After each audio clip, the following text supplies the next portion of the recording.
pris le pouvoir en 1974 par la force au nom de la sauvegarde du Niger. La capitale allait mal. Niamey allait mal. La politique socio-économique est en péril. La famine s'installait de plus en plus dans ces années-là. Pour le général, c'en était trop. Le régime doit à tout prix s'arrêter, car les Nigériens n'arrivaient plus à suivre. Ils se retrouvèrent face à un monde dur et ceux qui étaient censés participer à l'élaboration d'une vie meilleure profitaient de ce malheur et s'enrichissaient au détriment du peuple. Il ne porte pas son treillis pour la gloire. Il partit apprendre les métiers des armes, non pas pour lui, mais pour l'amour, mais pour cet amour qu'il porte pour ce pays du désert. Il ne laissera pas de désordre. Il en avait marre de voir l'injustice et de prétendre vivre avec. De son caractère autoritaire, l'armée nigérienne vit un Kounché patriote. Pour ce colonel, son uniforme ne vaut rien si le peuple ne peut pas compter sur lui en cas de détresse. L'heure est venue. Après des mois de préparation, le feu vert est acté par le marabout. La capitale ne le sait pas, mais des hommes de l'armée sont prêts et veulent renverser le pouvoir même si ils devaient y laisser leur vie.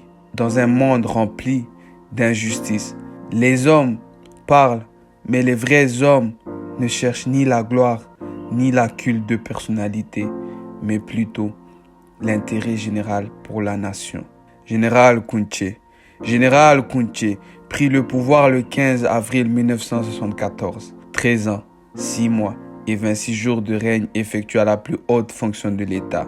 Celui-ci voyait l'importance d'une nouvelle politique au Niger. Nous devons à tout prix nous respecter et nous aimer entre nous avant de prétendre travailler ensemble.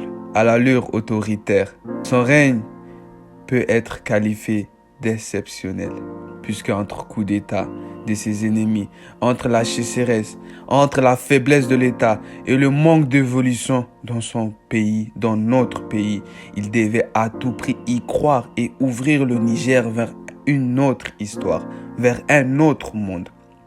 Plantons des arbres, mettons des politiques qui nous serviront nous-mêmes. Ne laissons pas en paix les voleurs de la République. Aimons seulement la République nigérienne avec fierté. Le 10 novembre 1987, le patriote Séni disparaît. Le pays est en deuil. Le chef suprême vient de mourir. 1987, un autre patriote, l'homme de la décryptation, s'apprête à écrire les 5 prochaines années de la République nigérienne. Retrouvez-moi bientôt pour une petite histoire des présidents nigériens. Merci à tous.